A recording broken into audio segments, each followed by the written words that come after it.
సుపరిపాలన అందిస్తున్న కూటమి ప్రభుత్వానికి ప్రతి ఒక్కరూ అండగా నిలవాలని కృష్ణా జిల్లా పెనమలూరు ఎమ్మెల్యే బోడె ప్రసాద్ అన్నారు.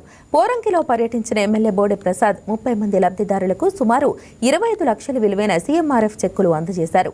కూటమి ప్రభుత్వం ఏర్పడిన 2 సంవత్సరాలలో ఒక్క పెనమలూరు నియోజకవర్గంలో 18,75 లక్షల రూపాయలు సీఎం సహాయ నిధి కింద అందజేసినట్టు తెలిపారు. దాదాపు 25 లక్షల రూపాయల ముఖ్యమంత్రి సహాయ నిధి చెక్కులు అందించడం జరిగింది. పెనమలూరు నియోజకవర్గంలో 18,75 లక్షల రూపాయల చెక్కులు ఇప్పటికీ 2 సంవత్సరాలలో 18,75 లక్షల రూపాయల చెక్కులు పంపిణీ చేయడం జరిగింది. గతంలో ఎప్పుడూ లేని విధంగా ఒక పక్క ఎన్టీఆర్ వైద్య సేవలో వైద్యం చేయించుకుంటున్నారు, ఒక పక్క ఎల్ఓసీలు, ఒక పక్క ముఖ్యమంత్రి సహాయ నిధి కింద కూడా మేము ఇదే సందర్భంలో ప్రతి ఒక్కరికి కూడా తెలియజేస్తూ ఉన్నాం. హాస్పిటల్లో ఏదైనా వైద్య ఇబ్బందులు వచ్చినప్పుడు ఆఫీసుని సంప్రదించినట్లయితే వీలైనంత తక్కువలో వైద్యం చేయడానికి మా తెలుగుదేశం పార్టీ కార్యాలయం, ఎమ్మెల్యే కార్యాలయం మీకు అందుబాటులో ఉంటుంది.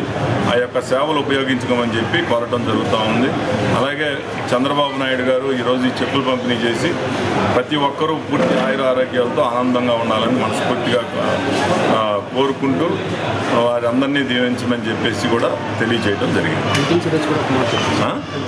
అలాగే ఏమాత్రం ఆర్థిక పరిస్థితి బాగున్న కుటుంబాలు కూడా హెల్త్ పాలసీ అనేది ప్రతి కుటుంబానికి అవసరం. బాగా రోజువారీ కార్మికులు చేసుకోలేరు. ఏ కొద్ది ఆర్థిక పరిస్థితి బాగున్నా ప్రతి కుటుంబం కూడా హెల్త్ పాలసీ అనేది ప్రతి సంవత్సరం ప్రీమియం చెల్లించుకుంటే మనం ఏ కార్పొరేట్ హాస్పిటల్కైనా మనకు కావాల్సిన ఏ ప్రముఖ వైద్యుడి దగ్గరికైనా డైరెక్ట్గా వెళ్ళి వైద్యం చేసుకునే అవకాశాలు ఉంటాయి. కాబట్టి దాని గురించి కూడా ఆలోచించిన చేసి దాని వైపు